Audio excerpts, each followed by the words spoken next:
cold gray light rippled over the floor of a cave so vast that its roof was lost in shadows. An endless screen of water fell across the entrance, its sound echoing from the rocks. Near the back of the cavern crouched a frail white she-cat. Despite her age, her green eyes were clear and deep with wisdom as her gaze traveled over the skinny cats swarming the cave floor, restlessly pacing in front of the shimmering waterfall. The elders huddled together in the sleeping hollows, the kids milling desperately, demanding food from their exhausted mothers. "We can't go on like this," the old she-cat whispered to herself. A few tethers away, several kits squabbled over an eagle carcass. Its flesh had been stripped away the day before as soon as their mothers had caught it. A big ginger kit shouldered a smaller tabby away from the bone she was gnawing at. "I need this," he announced. The tabby sprang up and nipped the end of the ginger kit's tail. "We all need it, flea brain," she snapped as the ginger toddled out a yowl. A gray and white elder, every one of her ribs showing through her pelt, tottered up to the kits and snatched the bone away. "Hey!" the ginger kit protested. The elder glared at him. "I caught prey for season after season," she snarled. "Don't you think I deserve one measly bone?" She turned and stalked off, the bone clamped firmly in her jaws. The ginger kit stared after her for a heartbeat, then scampered wailing to his mother, who lay on a rock beside the cave wall. Instead of comforting him, his mother snapped something, angrily flicking her tail. The old white she-cat was too far away to hear what the mother cat said, but she sighed. "Every cat is coming to the end of what they can bear," she thought. She watched as the gray and white elder padded across the cave and dropped the eagle bone in front of an even older she-cat, who was crouching in a sleeping hollow with her nose resting on her front paws. Her dull gaze was fixed on the far wall of the cave. "Here, Misty Water." The gray and white elder nudged the bone closer to her with one paw. "Eat. It's not much, but it might help." Misty Water's indifferent gaze flickered over to her friend and away again. "No thanks, Silverfrost. I have no appetite, not since Broken Feather died." Her voice throbbed with grief. "He would have lived, if there had been enough prey for him to eat." She sighed. "Now I'm just waiting to join him." "Misty Water, you can't!" The white she-cat was distracted from the elder's talk as a group of cats appeared at the entrance to the cave, shaking snow off their fur. Several other cats sprang up and ran to meet them. "Did you catch anything?" one of them called out eagerly. "Yes, where's your prey?" one demanded. The leader of the newcomers shook his head sadly. "Sorry, there wasn't enough to bring back." Hope melted from the cats in the cave like mist under strong sunlight. They glanced at one another, then trailed away, their heads drooping and their tails brushing the ground. The white she-cat watched them, then turned her head as she realized that a cat was padding up to her.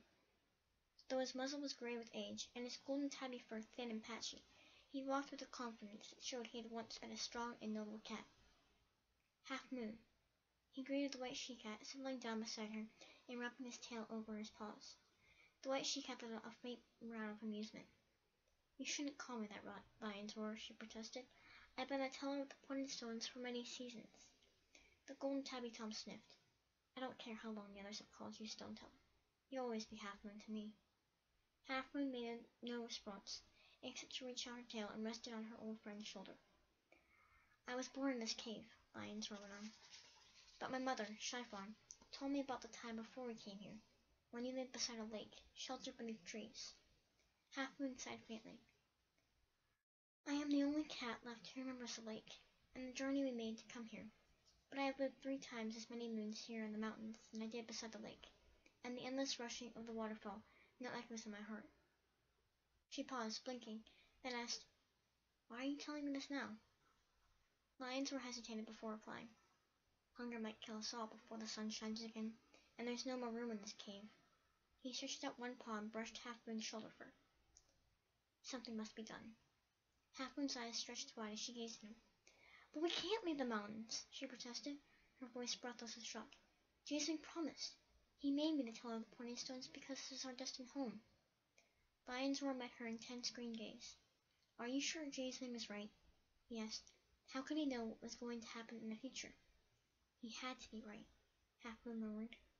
Her mind flew back to the ceremony so many seasons before, when Jason had made her the teller of the pointed stones. She shivered as she heard his voice again, full of love for her and grief that their destiny meant they could never be together. "Others will come after you, moon upon moon. Choose them well, train them well, trust the future of your tribe to them." He would have never said that if he didn't mean for us to stay here. Halfmoon let her gaze drift over to the cats. Her cats, now thin and hungry. She shook her head sadly. Lion's Roar was right. Something had to be done if they were to survive. Gradually she realized that the cold gray light in the cave was brightening to a warm gold, as if the sun were rising beyond the screen of falling water. But Halfmoon knew that night was falling. At her side, Lion's Roar sat calmly washing his ears, while the other cats in the cave took no notice of the deepening golden blaze. No cat sees it but me. What could it mean? Bathed in the brilliant light, Halfmoon remembered how, when she first became healer, Jasmine had said that her ancestors would guide her in the decisions she would make.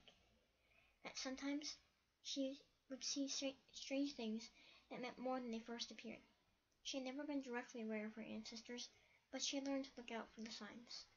Possible meanings rushed through Halfmoon's mind, thick as snowflakes in a blizzard. Maybe the warm weather is going to come early. How would that help, when there were so many of us? Then she wondered whether the sun was really shining somewhere else, where there was warmth and prey and shelter. But how would that help us, up here in the mountains? The sunlight grew stronger and stronger, until Halfmoon could barely stand to look into the rays. She relaxed as a new idea rose in her mind. Maybe Lion's Roar was right, and only some of us belong here. Maybe some of us should travel towards the place where the sun rises, to make a new home in the brightest light of all, somewhere they will be safe, and well fed, with room to nurture generations of kids. As Halfmoon basked in the warmth of sunlight on her fur, she found the certainty she needed within herself. Some of her cats would remain, a small enough group for the mountains to sustain, and the rest of her tribe would journey towards the rising sun, to find a new home. But I won't leave the cave, she thought. I will see out the twilight of my days here, a whole lifetime away from where I was born, and then maybe, just maybe, I'll find Jasmine again.